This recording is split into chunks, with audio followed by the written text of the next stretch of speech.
Hey, Joe. Could you describe your emotions as you addressed the team in the locker room after the game? I felt very good for this football team, and I felt like in many ways it was a long time coming. And but I told them that it was one win, and all the hard work that they put in this week and in past weeks, it finally paid off. But it's just one win, and so now we gotta, soak it in tonight. But we gotta get back to work on Monday and get ready for a very, very good Temple team. Bill, Matt McGloin last week said after the game how badly he wanted to get a win, not for them, but for you. What does that mean to you when your quarterback is saying something like that? Well, I've said this from day one, and it's really as it relates to this football team that's in that locker room right now. I really have I feel very close to this football team, as does our staff. And this is a great group of kids. When you really, when you think about it, all the things that they've been through, 18, 19, 20 years old, it's a pretty neat group of kids. And it's going to be, I don't think in your coaching career that you'll have a chance, in my opinion, to be around many groups of kids like this. And that says a lot coming from me, because I've been around some very special football teams. So, I just feel great for these football players here at Penn State today.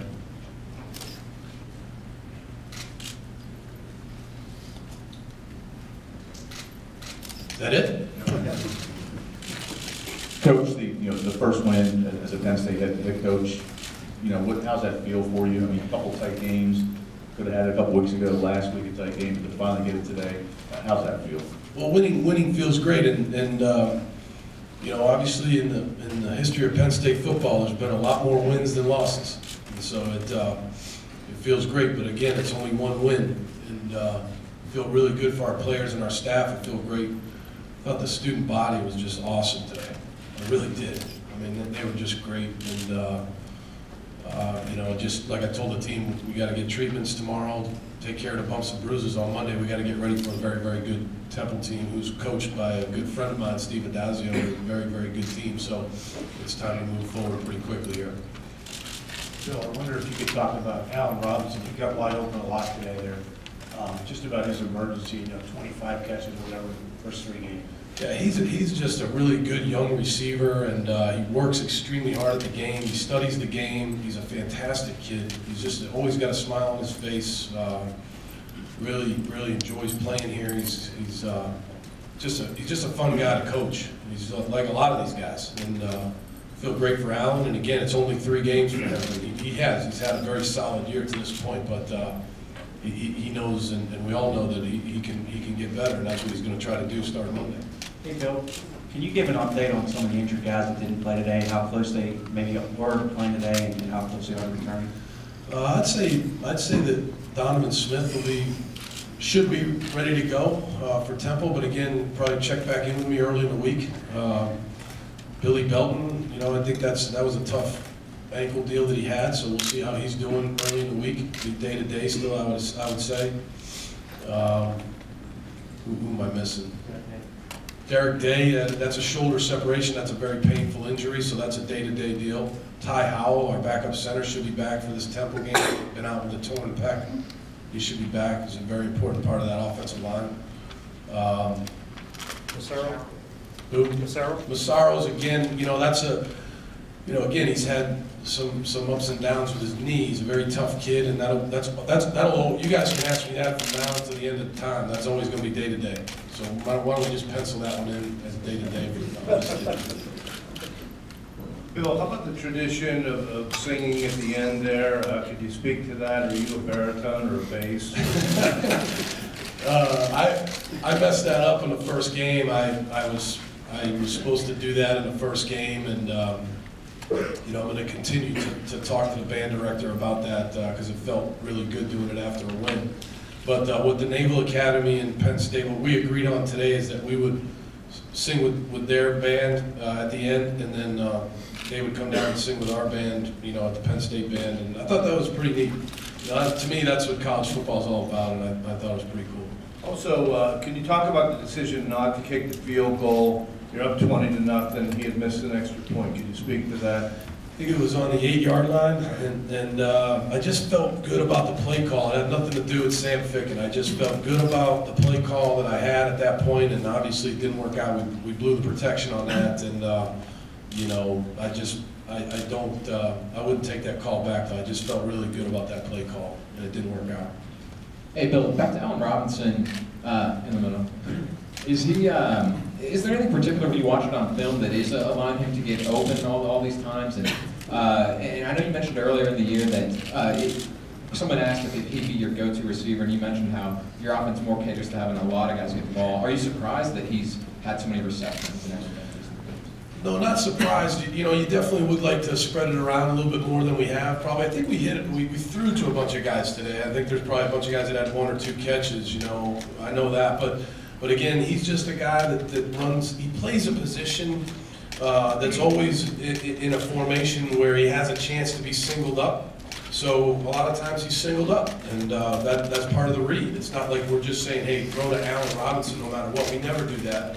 Alan knows that, and Matt knows that, but he's part of the read, and he's done a really good job to this point of catching the football and making some plays. Bill, the importance you thought of making the quarterback for Navy uncomfortable all game with pressure, and also specifically the play that Stanley and Hodges made in the red zone with the turnover when you guys were up 14-0. Yeah, that was a big play because that was a fairly long drive. But just going back to the first question, Ted and I, we both have a lot of experience with option football, and we know that Navy is a very, very tough, very well-coached football team. So you gotta, in our experience against option football, you gotta try to change it up. You can't stay in one front, one coverage the whole game and expect them to, you know, expect yourselves to stop them. So we felt like that was a really good game plan. I thought Ted called a heck of a game, and more importantly, I thought the kids played great. And on that play, you know, those are guys. Sean Stanley is a guy that I should really mention more. He plays extremely hard. He was a captain today. Wish we had another guy. Wish we had for a longer period of time. And they both. Gerald obviously is a heck of a football player. And they both made a great play on that one. Bill, talk about Michael Zordich. When you took over here, I don't think you figured he'd be your #1 running back, but he filled in pretty good for you today. Yeah, he's a tough kid, a Youngstown kid. You know, his dad was a captain here. We've had Michael and I have had a lot of conversations about his role on the football team, and you know, he's always reminded me that you know, I used to run the ball in high school, coach. You know, I used to run the ball in high school, coach. And, I got you. It's like Ferris Bueller's teacher. You know what I mean? It's like over and over. But he's a great kid, and you know, with the injuries there, we felt like he was a guy that we wanted to get on the field a little bit more, and I thought he did for the most part. He's got to get his pads down at certain times, but for the most part, he did a good job. Bill, how you doing? Hey guys. You guys have forced 8 turnovers over the past 2 games. What are some of the reasons for that? Again, I think we practice that. We do at the beginning of every practice. Probably like most defenses in the country, we work on stripping the ball. We work on strip sacks. We work on interception drills, tip ball drills, ripping the second guy in, ripping the ball out, how to recover the football. We talk about the rules as it relates to turnovers, you know, as it relates to block kicks and things like that. It's always emphasized, and I think our kids have just done a great job of being alert for those things, and it's really helped over the last couple of games. Is Jordan Hill the mystery running back, and were you going to give him the ball before that penalty? I'm not telling. Oh, is he the mystery running back? No. He would. Yeah, he's part of that mystery running back committee. Hey, Bill, that's what. Can you pick a few good things from this game that you're going to try to build upon in practice this week?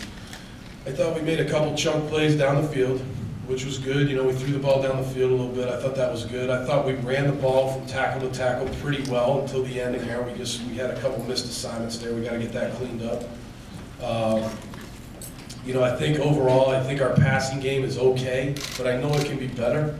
And so I just want to clean that up. We didn't actually drop back and throw it too much. Matt had a couple really nice plays though in the first half where he hit the in cut to Allen, and that was a really nice play. So we know we've got a lot of work to do there, but it's coming along. And you know, I really want the second team players here right now are, in my opinion, really good players, and they're a heartbeat away. And I want them to go in there and play better, you know, when they go in there. So I think that's something we can work on during the week too. Hey, Bill, to follow up on Guy's question, just on the flip side of that, you guys have created a lot of turnovers, but Matt and the offense have done a pretty nice job of not turning it over themselves the last few games. Talk about, that. That was, something that wherever I've been, we've always emphasized that we've got to take care of the football, and the more you talk about it, and then you coach it. Like Matt does a really good job. It's little things that Matt's doing that I think are pretty good. Like when the rush is coming in on him, how he has two hands on the ball and he keeps the ball close to his body, where they can't strip the ball away from him. He does little things like that. He's doing a decent job of either taking the sack or throwing the ball away. Or running, or scrambling. I thought he had a couple of decent scrambles today. So those are things that he's really, really worked on, and we've harped on it with him, and I'm happy for him today. Bill, is there anything more that just having a win, and a pretty big win, gives to the attitude and the feeling among his teams that might keep it together, and the NCAA has put you in a weird situation where I think that's important? And do you even think about that, or are you just going to let that go as it goes? The one thing that winning does is winning cures a lot of things, and winning also breeds confidence. And so when the guys go out there and they start fast, we didn't play this unbelievably great game, but we played good enough to win. And now the guys have confidence that when they lifted all those weights in the summer, when they practiced the way we practiced, that there's a reward for that, and that we can win, and that we know how to win. And it's a new staff, and this new staff knows how to win. And us together with these players, we know how to win. There's nothing, like I've said from day one, there's nothing that any of us can do about, the coaches and players can do about the NCAA. All we can do is play under the rules with which they say to play under. And so that's what we're doing. And these kids have really stuck together. This group of players in that locker room right now are just very, very high character kids that have come together, and hopefully it's one win, and hopefully we can build on it. Bill, you talked about Sean Stanley a little bit, but what were your thoughts on the way Deion Barnes played today from that other end spot? I just think Deion Barnes is, he's a guy that, I know Larry probably gets mad at me because I talk about him so much. I just think he's a really, really good football player, young football player that's got a huge future.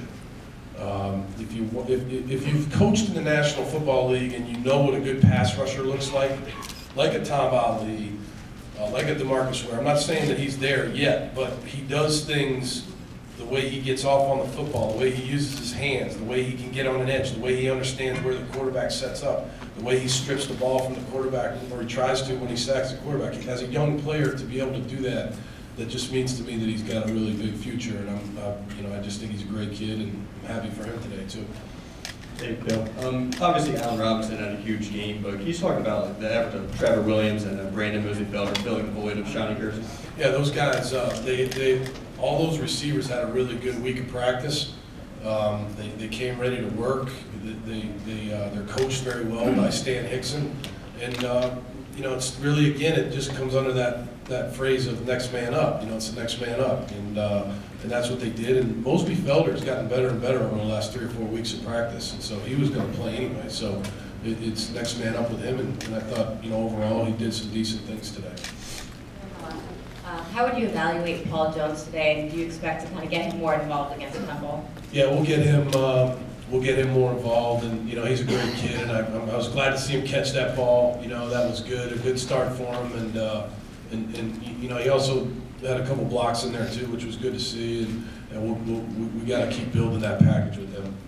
Bill, were you expecting the shower at the end, and when that happened, did that kind of seal the deal on this day and what it meant to everybody? I wish they didn't do that. I think it's more about the players than it is. It's not, it's really about the players and the staff. And I'm soaking wet right now. It was one game, so I was happy I heard the crowd, so I kind of figured something was up. But leave it to whoever did. I think it was Hodges, of course, and probably Mounty. So they probably enjoyed it, and they'll get a laugh out of it tonight when they're sitting around commiserating about the game.